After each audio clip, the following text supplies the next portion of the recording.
అందరికీ నమస్కారం. ఇవాళ నేను సిపి నిజామాబాద్ కింద ఛార్జ్ తీసుకున్నాను.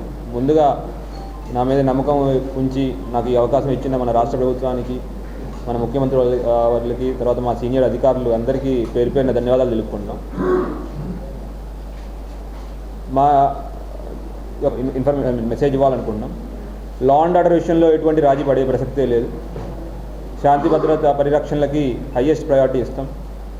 అట్లానే మహిళా భద్రత పైన ప్రత్యేక దృష్టి ఉంటుంది. నేను ఇన్ని రోజులు నార్కోటిక్స్ ఎస్పీగా పనిచేసి వచ్చాను. సో డ్రగ్స్ బారిన పడి మన యువత వాళ్ళ బంగారు భవిష్యత్తు పాడు చేసుకోకుండా మేము అన్ని విధాలా కృషి చేసి డ్రగ్స్ రహిత మన నిజామాబాద్ కానీ అట్లానే డ్రగ్స్ రహిత తెలంగాణ చేయడానికి అందరూ సాయశక్తిలా కృషి చేస్తాం. తప్పకుండా దాన్ని అచీవ్ చేస్తాం. అట్లానే ఇంకొక ఇంపార్టెంట్ ప్రాబ్లం మన సొసైటీ ఉంది, సొసైటీని పీడిస్తూ ఉంది. అదేంటంటే సైబర్. అది టౌన్ లేదా సిటీలోనే కాదు, రూరల్ దాకా వచ్చింది. ప్రతి ఒక్క చిన్నవాళ్ళు పెద్దవాళ్ళనే లేకుండా చాలామంది దాని బారిన పడుతున్నారు. వాటి నుంచి మన ప్రజల్ని కాపాడడం మా యొక్క ప్రత్యేక ఫోకస్ ఆర్ అటెన్షన్ ఉంటుంది.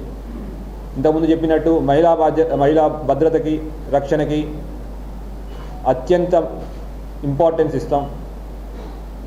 అండ్ ఎటువంటి క్రిమినల్ యాక్టివిటీస్ కానీ, ఎటువంటి క్రైమ్ అగేన్స్ట్ ఉమెన్కి అయితే క్రైమ్ అగేన్స్ట్ ఉమెన్కి స్పెషల్ ఫోకస్. అండ్ అటువంటి వారిని ఎక్కడి వారినా వారిని వదిలిపెట్టే ప్రసక్తే లేదు.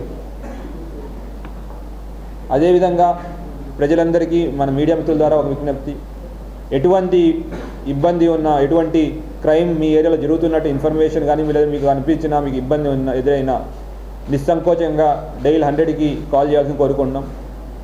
మా ఆఫీసర్స్ ఎల్లప్పుడూ దీనికి అందుబాటులోనే ఉంటారు. మీ యొక్క కష్టాల నుంచి కాపాడడమే పోలీసుల బాధ్యత. అండ్ ఆ బాధ్యతని without any hitch or without any disturbance మా వాళ్ళు కంపల్సరీగా పరిపూర్ణంగా చేస్తారని మీకు అందరికీ నేను నమ్మకంగా చెప్తున్నాను. సో అందరికీ మళ్ళీ ఒకసారి ధన్యవాదాలండి. Thank you. Any questions? యాక్టివిటీస్ని ఇక్కడ ఒప్పుకునేది ఉండదండి. మీరు చెప్పినట్టు ఎక్కడైనా ఇసుక దందా కానీ ఇసుక ఇష్యూ కానీ నడుస్తూ ఉంటే దాని మీద కంపల్సరీ యాక్షన్ ఉంటుంది. Standard operating procedure. ఆ ప్రొసీజర్ లేకే ఏమైనా ఇష్యూస్ ఉంటుండొచ్చు. బట్ హైదరాబాద్ సిటీలో ఉన్న SOPs మేము ఇక్కడ తీసుకొస్తాం. వీల్ ఎన్ష్యూర్ దట్ ఎటువంటి ల్యాప్సెస్ లేకుండా ఫంక్షన్ చేస్తారు. కంపల్సరీగా ఎటువంటి ఇష్యూ లేకుండా అంత పీస్ఫుల్గా అయ్యేటట్టు చూసుకుంటాం. ఈ పక్క జిల్లాల్లో ఉన్న వాళ్ళందరూ నా బ్యాచ్మేట్సే ఉన్నారు. చంద్రపూర్ దర్శన్ అని యావత్ వాళ్ళు ప్లాన్ వర్కౌట్ చేసి వీళ్ళు ఎన్ష్యూర్ దట్ వాళ్ళ యొక్క వైసెస్ ఏదైతే మట్ కాకుండా అక్కడికి మన వైపు రాకుండా మనం ఎన్ష్యూర్ చేసుకునే బాధ్యత. గతంలో కూడా సార్ ఈ police most important thing to control cyber crime and drugs. ఈ రెండు వైసెస్ని, ఈ యొక్క వ్యసనాలని, లేదంటే ఈ యొక్క చీడ పురుగులు ఏవైతే మన సొసైటీని పీడిస్తున్నాయి కంట్రోల్ చేయాలంటే awareness is the most important thing. Awareness కోసం ఒక ప్రత్యేక కార్యాచరణ చేస్తున్నామండి. Will have an awareness campaign where every village, every school is covered. ఎందుకంటే దాన్ని మన స్కూల్ పిల్లలే are the agents of change for tomorrow. వాళ్ళని కాన్సన్ట్రేట్ చేస్తూ will have an action plan and ensure that every one are covered. And awareness తీసుకొస్తేనే మనం జరగకుండా కాపాడగలుగుతాం. ఒకటి. రెండో ఎత్తు, ఎప్పుడైనా క్రైమ్ అయితే ఇమీడియట్గా రెస్పాండ్ అయ్యి దాని మీద యాక్షన్ తీసుకోవడం. దాని గురించి ఆల్రెడీ మా తెలిసి సైబర్ క్రైమ్ టీమ్ ఉంది. ఇంకా అవసరమైతే వాళ్ళు స్పెషల్ ట్రైనింగ్ కానీ అవన్నీ కూడా మేము ఇప్పించి ఇంకా స్ట్రెంథన్ చేస్తాం.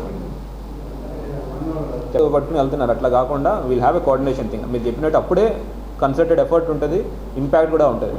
కొన్నిట్లో మేము కేసు చేయలేకపోయినా తీసుకొచ్చి వేరే వాళ్ళకి ఇవ్వడం అట్లా కాకుండా వాళ్ళని కూడా కాన్ఫిడెన్స్లో తీసుకుని ఎక్కడ ఏమవుతుంది అనే దాంట్లో మేము డిస్కస్ చేసి ఒక యాక్షన్ ప్లాన్ తీసుకొస్తేనే అవుతుంది. ఏదో అన్నీ పోలీసే చేస్తారు, పోలీసే చేయాలని మేమే చేస్తున్నా కూడా అవ్వదు. దట్ ఈస్ ప్రాక్టికల్ రియాలిటీ ఉండాలి, మనకి కూడా అర్థం చేసుకోవాలి.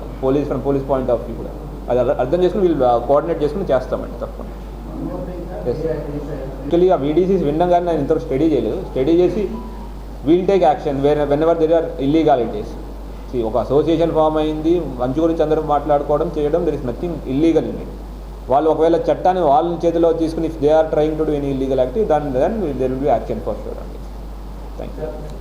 ముందు చేసిన పాత కేసుల్లో ఉన్న అఫెండర్స్ని కూడా ఫైనాన్షియల్ ఇన్వెస్టిగేషన్ తీసుకొస్తాం. They will be taken. And financial investigation అంటే వాళ్ళ ప్రాపర్టీ, వాళ్ళు ఇల్లీగల్గా సంపాదించిన ఎటువంటి ఆస్తులైనా మేము జప్తు చేసే అధికారం మాకు ఉంటుంది. అది ఇంతవరకు ఇక్కడ నిజామాబాద్లో స్టార్ట్ చేయలేదు, but we have identified it when I was there. ఆ ప్రాపర్టీస్ జప్తు చేస్తాం. ఎవరైతే ఇట్లా డబ్బులు సంపాదించి say it alprazolam, say it ganja, say it any other drug, వాళ్ళ మీద యాక్షన్ తీసుకోవడం జరుగుతుంది.